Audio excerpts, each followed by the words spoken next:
તમે જો આ ટિપ્સ સાથે દૂધપાક બનાવશો તો તમારો દૂધપાક એકદમ સરસ ટેસ્ટી બનશે અને વધારે ખાવાનું તમે આ દૂધપાક પસંદ કરશો। અને એક વસ્તુ સિક્રેટ એડ કરી દૂધપાક એકદમ ક્રીમી એવો બની અને તમારો તૈયાર થશે। જય શ્રી કૃષ્ણ મિત્રો, સ્વાગત છે તમારું જયશ્રીસ કિચનમાં। તો આજે આપણે બનાવીશું શ્રાદ્ધ માટે સ્પેશિયલ દૂધપાક। તો જો આપણે કલાકો સુધી દૂધપાક ઉકાળવાની ઝંઝટ વગર 15 થી 20 મિનિટમાં બની અને તૈયાર થાય તેવો આજે આપણે દૂધપાક બનાવીશું। તો તેના માટે અહીંયા મેં બાસમતી ચોખા લીધા છે। જો આ રીતના જે બાસમતી ચોખા લાંબા રાઈસ આવે છે તેનો ઉપયોગ કરવાનો છે, જેથી તેનો દૂધપાક ખૂબ સરસ એવો બનશે। તો અહીંયા મેં ચોખાને પહેલા 15 થી 20 મિનિટ પલાળી લીધા હતા, જેથી આપણા ચોખા એકદમ સરસ રીતે પલળી જાય અને દાણો એકદમ સરસ રીતે ફૂલી જાય। તો આ રીતે તમે જો 15 થી 20 મિનિટ ચોખાને પલાળીને રાખશો ને તો દૂધમાં એકદમ પરફેક્ટ ચડી જશે। તો ચાલો આપણે હવે બનાવવાનું શરૂ કરીએ। તો અહીંયા મેં એક પેન લઈ લીધું છે। હવે આપણે પેનમાં પહેલા ઘીથી ગ્રીસ કરી લેવાનું છે। તો આ રીતે હું થોડુંક ઘી એડ કરી હવે આપણે ઘીથી ગ્રીસ કરી લેશું। જો આ રીતે આપણે પેનમાં ઘી સરસ રીતે ગ્રીસ કરી લેશું ને તો આપણું દૂધ ઉકળતા ટાઈમે જે મલાઈ ચોટી જાય તે ચોટે નહીં ને આપણું દૂધ એકદમ સરસ રીતે પરફેક્ટ રહે। તો આ રીતે મેં ઘી લગાવી લીધું છે। હવે આપણે તેને ગેસ ઉપર મૂકી દઈશું।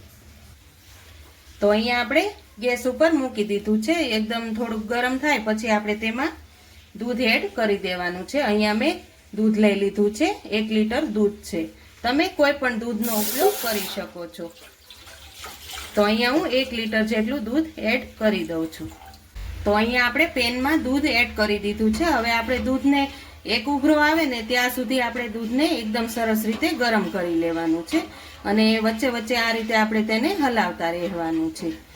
જો આ રીતે તમે દૂધપાક બનાવશો ને તો તમારો દૂધપાક 15 થી 20 મિનિટમાં બની અને એકદમ ક્રીમી જેવો ટેક્સચર આવશે અને ખૂબ સરસ એવો બની અને તૈયાર થશે।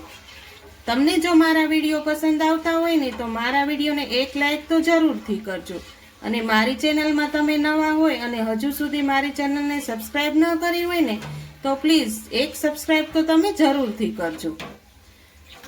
તો આ રીતે આપણે એક ઉભરો આવે ત્યાં સુધી દૂધને ઉકાળી લેવાનું છે। તો અહીંયા આપણો દૂધનો એક ઉભરો એકદમ સરસ રીતે આવી ગયો છે। હવે તેમાં જે આપણે ચોખા પલાળીને રાખ્યા છે ને તે આપણે અંદર એડ કરી દેવાના છે। તમારે જો આ રીતની પ્રોસેસ કરશો ને તો તમારો દૂધપાક ખૂબ સરસ એવો બની અને તૈયાર થશે। હંમેશા ચોખાને આપણે દૂધની અંદર જ એડ કરવાના છે। જો આ રીતે તમે ચોખાને અંદર એડ કરી અને દૂધપાક બનાવશો ને તો આ દૂધપાક એકદમ સરસ ઘટ એવો બની અને તૈયાર થશે। હવે આપણે ચોખા ચડી જાય ત્યાં સુધી આપણે દૂધને એકદમ સરસ રીતે ઉકળવા દેવાનું છે। તો અહીંયા આપણે ચોખા એકદમ સરસ રીતે ચડી ગયા છે, તમે જોઈ શકો છો। જો આ રીતના આપણે ચોખાને એકદમ સરસ રીતે પરફેક્ટ ચડી જાય તે રીતે જ આપણે એકદમ સરસ રીતે ચડવા દેવાના છે। તો હવે આપણે અહીંયા ચોખા પણ એકદમ સરસ રીતે ચડી ગયા છે। હવે આપણે આગળની પ્રોસેસ ચાલુ કરીશું। તો અહીંયા આપણે આ દૂધ ચોખાવાળું દૂધ છે તે આપણે અહીંયા 2 ચમચા જેટલું ચોખા સોતું જ કાઢી લેવાનું છે। આ રીતે આપણે 2 ચમચા કાઢી લઈશું। તો અહીંયા આપણે મિક્સર જાર લઈ લીધું છે। હવે જે આપણે ચોખાવાળું દૂધ લીધું છે તે આપણે તેની અંદર એડ કરી દઈશું। આપણે આ રીતે આની અંદર બધું જ પીસી લેવાનું છે। હવે તેની અંદર આપણે 1 ચમચી જેટલો ફ્રૂટ પાવડર મેં લીધો છે તે આપણે અંદર એડ કરી દઈશું। અહીંયા મેં 10 વાળો જે મિલ્ક પાવડર આવે છે તે લીધો છે। આનીથી આ સિક્રેટ વસ્તુ છે, આનીથી આપણો દૂધપાક એકદમ સરસ ઘટ બની અને તૈયાર થશે। આ પેકેટને આપણે આખું એડ કરી દેવાનું છે। હવે તેમાં અહીંયા મેં 6 થી 7 કાજુના ટુકડા લઈ લીધા છે। હવે તેને પણ આપણે અંદર એડ કરી દઈશું। આને આપણે બધું જ સારી રીતે પીસી લઈશું। તો તમે જોઈ શકો છો આપણે એકદમ સરસ રેવું ગ્રેવી ઘટ બની અને તૈયાર થઈ ગઈ છે। હવે આપણે આ ગ્રેવીને દૂધની અંદર એડ કરવાની છે। તો અહીંયા આપણું દૂધ પણ એકદમ સરસ રીતે ઉકળી ગયું છે। હવે આપણે આ ગ્રેવીને અંદર એડ કરવાની છે આ રીતે। તો અહીંયા આપણે બધો જ પલ્પ એડ કરી અને જો એકદમ સરસ આપણો દૂધપાક ઘટ બની ગયો છે, તમે જોઈ શકો છો। જો તમે એક ખાલી 10 વાળું પેકેટ મિલ્ક પાવડરનું અંદર એડ કરીને બનાવશો ને તો આ દૂધ પાકનો સ્વાદ ખૂબ જ સરસ આવશે અને એકદમ સરસ ક્રીમી જેવું બની અને તૈયાર થશે. હવે આપણે ગેસની ફ્લેમ એકદમ ધીમી જ રાખવાની છે. અહીંયા તમારે એક વાતનું ખાસ ધ્યાન રાખવાનું છે કે ચોખા અને ખાંડ બંને સાથે આપણે એડ નથી કરવાના. અહીંયા આપણું જો એકદમ પરફેક્ટ બધું જ ચડી ગયું છે. હવે આપણે આની અંદર અડધી વાટકી જેટલી ખાંડ એડ કરવાની છે. જો આ રીતે હું અડધી વાટકી જેટલી ખાંડ એડ કરી દઉં છું. તમે તમારા મીઠાશ પ્રમાણે એડ કરી શકો છો.